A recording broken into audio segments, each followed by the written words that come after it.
El mensaje del día de hoy precisamente fue compartido hace un par de semanas con los hermanos en los Andes en Chiriquí y es titulado Pensando como José. Ahora bien, hasta el que yo sepa solamente hay un José entre nosotros, pero no estamos hablando de pensar como él, ¿verdad? La Biblia nos habla de varios Josés. Nos habla, por ejemplo, de el patriarca, ese descendiente de Abraham, ese hombre que tenía su padre le dio una túnica de colores y que luego sus hermanos vendió. Pero no estaremos hablando de él. Tampoco estaremos hablando del que fue el esposo de la madre de nuestro Señor. No estamos hablando de él. Tampoco del que pidió el cuerpo de Jesús a Pilato para llevarlo y enterrarlo, sepultarlo, que conocemos como José de Arimatea. Y tampoco al que era un candidato para llegar a ser uno de los apóstoles. Recordamos, Judas muere, queda esa vacante abierta, y en el primer capítulo de Hechos leemos como habían dos hombres considerados para tomar ese lugar, y uno de ellos se llamaba José. No vamos a estar hablando de él. Vamos a hablar de un José, vamos a estar estudiando acerca de un José que pensaba en la consolación, pensaba en la benevolencia y pensaba en segundas oportunidades. Son los 3 puntos que tocaremos en esta mañana, iniciando precisamente con cómo pensar como José, pensando en la consolación. Invito a abrir sus Biblias en el capítulo 4 de Hechos. Hechos 4, y vamos a estar viendo los últimos versículos de ese libro, de ese capítulo. Consolación o consolar, de acuerdo con nuestro idioma español, significa aliviar la pena o aflicción de alguien. Cuando leemos Hechos 4:36, leemos entonces acerca de este José misterioso que estábamos mencionando. Entonces José, a quien los apóstoles pusieron por sobrenombre Bernabé. Bernabé es mencionado 29 veces en el Nuevo Testamento, 24 de ellas en el libro de Hechos. Pero todos reconocemos a Bernabé o nos acordamos de Bernabé cuando escuchamos su nombre en algo de la Biblia. Pero que confusamente llamamos Bernabé a un hombre que se llamaba realmente José. Un hombre al que los apóstoles le dieron este sobrenombre. Y recuerdo que precisamente el José que está entre nosotros hoy, quizás por algunos seres queridos o por algunos de los hermanos, no le conocen por José. Si mal no me equivoco es Cutiro, ¿verdad? Si preguntan por Cutiro en algún lugar van a saber es él. Preguntan por José, tal vez hayan varios. Pero ese sobrenombre ha quedado que le ha hecho conocido así. A mí en mi infancia me llamaban Momo. Sé que tiene que ver con en ese momento no lo sabía, hoy en día sé que Momo se refieren al dios del carnaval. Y ciertamente no soy ese, ni participo de ello. Pero si van a Costa Rica y van a donde yo crecí, preguntan por Marlon, van a encontrar 7, 8 Marlons. Pero preguntan por Momo, van a encontrar solo uno. Y muchas veces el sobrenombre lleva algo importante, lleva una historia detrás. Y hay uno que se me había escapado, pero recuerdo que creo que era Bartolín. Pero después preguntan quién es ese Bartolín, ¿verdad? Pero se da ese tipo de detalles de que hay un sobrenombre y lleva una historia de por medio. Qué hermoso sobrenombre le han puesto a este hombre porque Bernabé tiene un significado, es importante. Y ahí mismo la palabra nos dice, hijo de consolación, hijo de exhortación. La palabra traducida como consolación es la palabra paraklesis en el griego. Paracleto, a veces tal vez creo que cantamos un himno que menciona el Paracleto, hablando acerca del Espíritu Santo, acerca de ese consolador que Jesucristo envió. Pero paraclesis tiene que ver con consolación y la traducción literal de ese término involucra llamamiento al lado de uno. Hermanos, ¿a quién recurrimos cuando estamos en un momento de dificultad? ¿A quién recurrimos cuando tenemos necesidad? ¿Al primer desconocido que pasa por la calle? ¿O llamamos a nuestro lado a alguien que apreciamos? A alguien que sabemos que podemos contar con él. Y ciertamente entre lo que es la familia de la fe, con más importancia debo de recurrir a mis hermanos para ello. Es hermoso ver que los apóstoles consideran a Bernabé ese hombre que les hacía saber, en mí pueden contar, conmigo pueden encontrar la ayuda que sea necesaria. Y entonces vemos importante que ese hombre pensaba en la consolación. ¿Qué puede estar afectando, mis hermanos? Esta semana hemos sabido de una pareja que ha tenido un problema. ¿Y qué hacemos? Que se las arregle por sí solos. O tratamos de buscar cómo ver, cómo se le apoya, cómo se le da palabras de aliento. Ese debe ser el pensar del cristiano. Y por eso hoy estamos estudiando pensando como José. Porque recordamos que nos congregamos por un propósito. No solamente para obedecer el mandamiento de adorar, sino podemos comprender, como leemos en Hebreos 10, 24 y 25, considerémonos unos a otros para estimularnos. Me encanta la convivencia que tenemos en nuestra congregación, porque realmente no es que hay un grupito aquí, otro grupito allá, otro grupito acá. Puede ser que es una ventaja que somos un grupo pequeño, una congregación pequeña, y todos interactuamos unos con otros. Pero es bonito que podemos estimularnos los unos a otros al amor y a las buenas obras. No dejando de congregarnos como algunos tienen por costumbre. Buscamos cualquier posibilidad, cualquier oportunidad para seguir juntos, para exhortarnos, para animarnos, para consolarnos. Tanto más cuando ves que aquel día se acerca. Pablo a los hermanos en Corinto, en su primera carta, en el capítulo 12, habla acerca de un solo cuerpo. Y Pablo dice en los versículos 26 y 27, si un miembro padece, todos los miembros se duelen con él. ¿Quién no se ha golpeado el dedito pequeño del pie una noche en la oscuridad? No solamente el dedito sufre. El grito que sale por la boca traspasó todo ese sentimiento, todo ese nervio para que uno lo dijera. ¿Verdad? Todo el cuerpo se padece con ese pequeño miembro que ha sufrido en ese momento. En la iglesia debería ser similar. Si hay un hermano que está pasando por alguna dificultad, que se las arregle por su cuenta. Él no necesita de mí. No es así. Si un miembro se padece, los demás se padecen con él. Si un hermano está pasando alguna dificultad, Bernabé les hacía saber, yo estoy aquí para ayudarte, yo sufro contigo. La otra parte que pareciera debería ser más fácil es la que más bien se convierte en más problemática en ocasiones. Si un miembro recibe honra, todos los miembros con él se gozan, dice Pablo. Pero ¿por qué ese hermano tiene algo que yo no tengo si estamos haciendo lo mismo? ¿Por qué ese hermano recibe y yo no recibo nada? ¿Por qué resulta ser que ese hermano está haciendo esto y esto y esto y todo el mundo lo premia? Yo hago lo mismo, no recibo nada. Tristemente es el pensar del ser humano, pero no puede ser el pensar del cristiano. El hermano trabaja conmigo y el hermano le dieron un aumento. Bienvenido, gloria a Dios, que es bueno. Algún día será para mí. Algún día será mi oportunidad. Espero que mi hermano también se alegre de que yo recibo eso. Pero ese es el pensar que va a haber en el cristiano. Mi hermano está triste, yo estoy triste con él. Mi hermano está feliz, yo estoy feliz con él. No debe haber venganza, no debe haber avaricia, no debe haber envidia. Vosotros pues sois el cuerpo de Cristo. No olvidemos eso, hermanos. No formamos parte de cualquier cosa que anda por ahí. Formamos parte de nuestro Señor, miembros cada uno en particular. Lo mismo que puede estar afectando a Jairo tiene que afectarme a mí. Lo que está afectando a Luis tiene que afectarme a mí. Lo que está afectando a cada uno de nuestros hermanos, a José, a Javier, a Neftalí, a nuestras hermanas, tiene que afectarme a mí. Y lo que me llena de gozo a mí, tiene que llenar de gozo a mis hermanos. O especialmente en este caso, si el hermano se está gloriando de algo hermoso que le ha ocurrido en su vida, pero ¿por qué no fue a mí? No puedo pensar así, que bienvenido hermano, vamos a celebrar juntos. Ese es el espíritu de consolación, o como José pensaba en consolar y en exhortar a los demás. Ese tipo de pensamiento es el que debemos de tener cuando pensamos como José con respecto a la consolación. Pero ¿qué hay con respecto a la benevolencia? ¿Por qué estamos hablando de benevolencia acerca de un hombre que es conocido prácticamente en toda la historia simplemente porque exhortaba a los demás? Porque el siguiente versículo nos los hace saber. Benévolo involucra que tiene buena voluntad o simpatía hacia las personas o sus obras. Y cuando hablamos de esto, vemos en el versículo 37 que decía que este hombre José, al que conocían por Bernabé, tenía una heredad.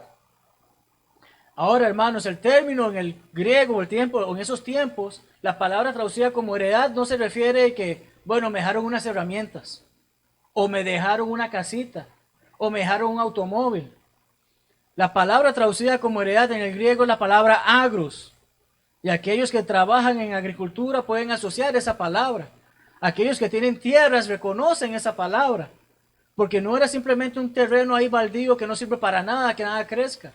Sino que era un terreno, como menciona la palabra misma, una tierra, un campo cultivado. Los que conocen de agricultura y agronomía, si es un campo que está cultivado, ¿qué se espera que haga? Es fértil y va a producir. Entonces no era cualquier terreno, no era cualquier tierra. Este hombre tenía esa propiedad, no era una casita. Tenía esa heredad, la vendió y trajo el precio. Lo puso a los pies de los apóstoles. Cuando pensamos en benevolencia, tenemos que pensar de esa manera. ¿Qué puedo traer para ayudar? Algunas congregaciones tienen algún hermano, algún grupo de hermanos que se encargan de la benevolencia. Pero a veces es incómodo ver que ese pobre hermano está constantemente, hermanos, recuerden que hay que traer para el alimento. Hermanos, recuerden que hay que hacer esta cosa. Hermanos, no sé qué. La benevolencia tiene que formar parte de nuestra mente en todo momento también. Buscar cómo poder ayudar, especialmente a los de la fe, como la palabra nos dice.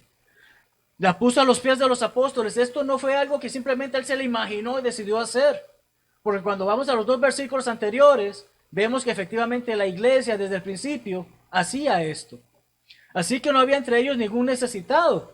Porque todos los que poseían heredades o casas las vendían y traían el precio de lo vendido.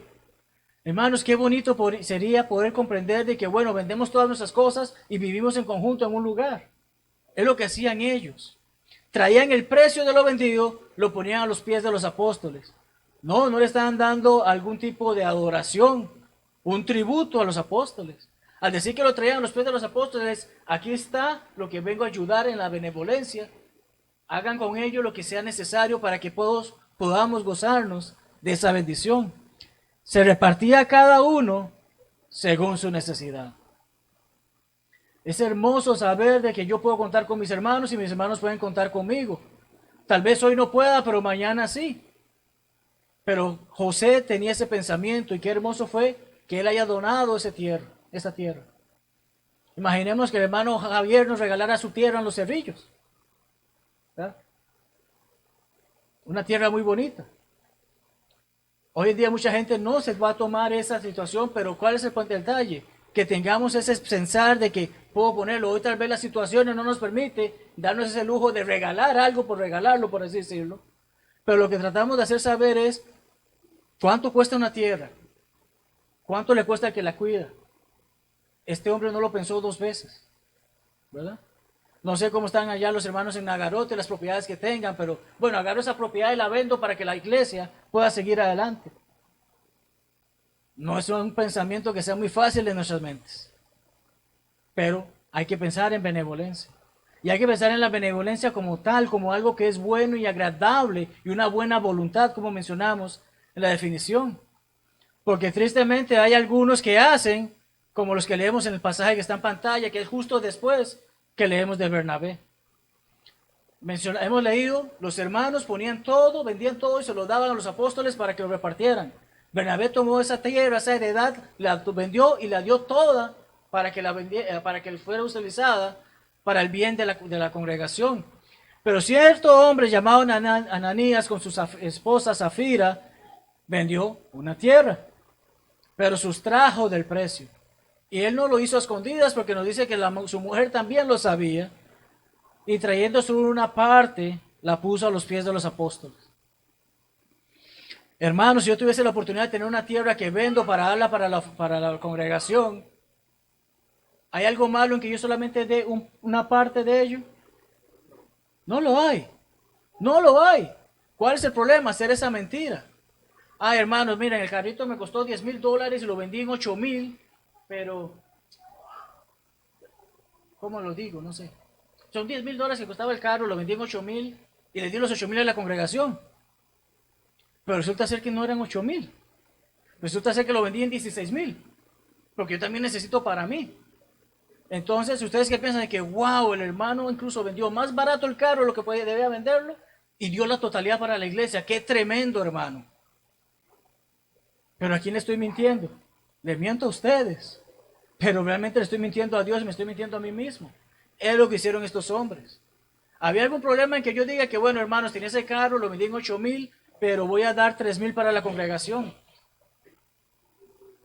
Conocemos el caso de un hermano que una vez donó unos aires acondicionados de algo que él había vendido porque quería ayudar. Es un gesto bonito. Pero ¿cuál es el detalle? El hermano no llegó y que miren, es que todo eso que se fue en eso yo lo di porque yo quería dárselo para la iglesia, pero si se quedó con una parte, ay, qué bonito, el hermano está ayudando, pero ¿cómo ayuda? Ese es el detalle importante de lo que estamos hablando en este momento. Bernabé era benevolente al punto de que agarró algo y en su totalidad lo dio. Pero en caso de nosotros, cuando damos algo, cuando ayudamos a alguien, tiene que ser de buen corazón. No para que nos vean qué fue lo que pasó con Ananías y Zafira. Ay, qué buen corazón, vendieron su propiedad también y la dieron. A Dios no se le puede mentir y el caso de ellos nos los hace saber. Lo que ofrendaron efectivamente era algo bueno, pero no fue la actitud correcta. Porque nada malo hubiese pasado si pudiésemos leer de que él tomó una parte de lo que vendió y la dio, y la otra la utilizó para sus necesidades. Pero no es así. Entonces vemos lo importante que es la benevolencia, vemos lo importante que es la exhortación o consolación, y ahora pasemos al detalle de pensar en segundas oportunidades. Bernabé, pensaba en segundas oportunidades. Recordamos a Saulo, ese hombre que perseguía a los cristianos, ese hombre que se oponía a Cristo, ese hombre que en su persecución llega a un punto en el que camino a Damasco, nuestro Señor se le presenta, lo enceguece y le dice cosas que debe de hacer, cosas que él llega a hacer y es bautizado. Llega a comprender, ya no persigo a Cristo, ahora soy un seguidor de Cristo. Cuando llegó a Jerusalén trataba de juntarse con los discípulos, pero todos le tenían miedo. Hermanos, ustedes recibirían en su casa a su peor enemigo, sabiendo el daño que les puede hacer. Poniéndonos a actuar con Panamá. Ay, venga, Ceballos, entra a mi casa. Conociendo el historial que tiene ese hombre. El cristiano de que tenían sus dudas. Sabían lo que él había hecho. No creyendo que fuese discípulo. Este hombre puede estar tratando de engañarnos, haciéndonos saber que él va a entrar acá para ayudarnos, pero sabemos su corazón, dicen algunas personas. Dios sabe mejor que nadie.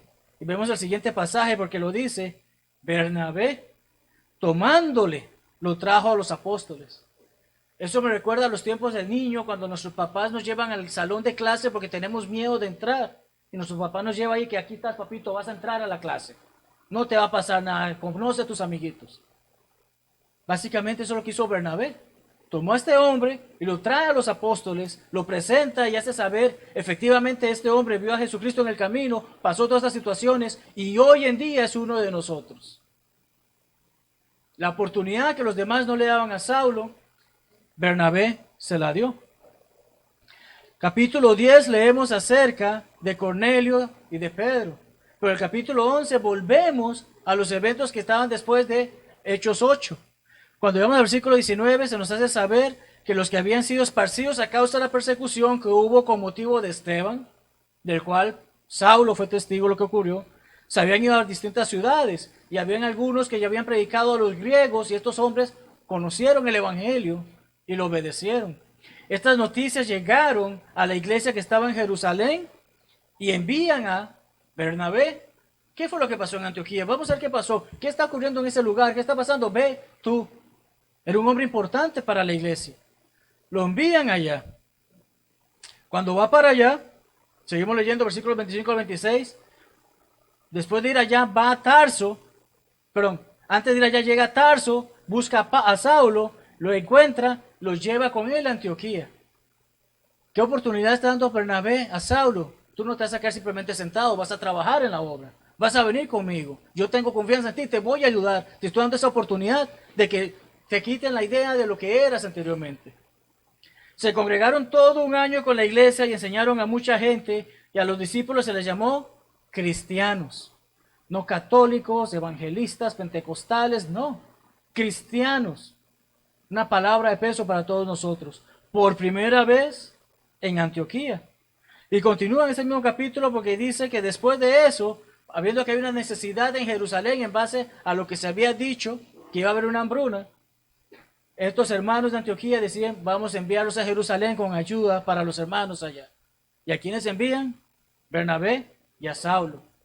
Y algo que es importante de considerar en estos pasajes, Bernabé y Saulo, maestro y aprendiz, si se puede decir. Siempre se daba en ese tipo de sentido, siempre se hace esa descripción de quién es más importante, si se puede decir. Pero más adelante comienza a verse que ya no hablan de Bernabé y Saulo, sino que hablan de Saulo o Pablo y Bernabé. Pero cuando llegamos al capítulo 12, versículo 25, dice, y Bernabé y Saulo, cumplido su servicio, volvieron de Jerusalén, llevando también consigo a Juan, el que tenía por sobrenombre Marcos. Y es aquí donde quiero hacer hincapié en estas segundas oportunidades. Porque ¿quién fue el que le dio la segunda oportunidad a Bernabé? A Pablo, a Saulo. Fue Bernabé. ¿Y qué pasa con este Juan Marcos? Llegamos al capítulo 13, donde dice, habló entonces en la iglesia que estaban en Antioquía profetas y maestros, había Bernabé, y dan los nombres de estos, entre los que están Bernabé y Saulo. Ministrando estos al Señor y ayunando, dijo el Espíritu, apartadme, separadme a Bernabé y a Saulo para la obra a la que los he llamado. Estos dos hombres tenían un trabajo importante que hacer en base a que el Espíritu los había seleccionado. Y Bernabé y Saulo son separados, ayunado y orado, les ponen las manos y los despiden para que vayan a hacer ese trabajo. Pero recordamos que ellos tenían con ellos a Juan, que de casualidad era sobrino de Bernabé. Llegan a un lugar y tenían a Juan de ayudante. Habiendo zarpado de Pafos, Pablo y sus compañeros, vemos de dónde se da el cambio en el liderazgo. Ya no es Bernabé, Pablo y alguien más. Ahora es Pablo y sus compañeros, llegan a Perga de Panfilia, pero Juan no le gustó mucho la cosa y decidió apartarse, volviendo a Jerusalén. Muchos quizás pensemos como Pablo, porque cuando llegamos al capítulo 15, vuelven a pensar, ya hemos hecho ese primer viaje, ahora vamos a hacer otro viaje, vamos a ver cómo están los hermanos, vamos a ver cómo se les puede seguir ayudando. Volvamos a visitar a los hermanos. Y Bernabé quería que llevasen consigo ¿a quién?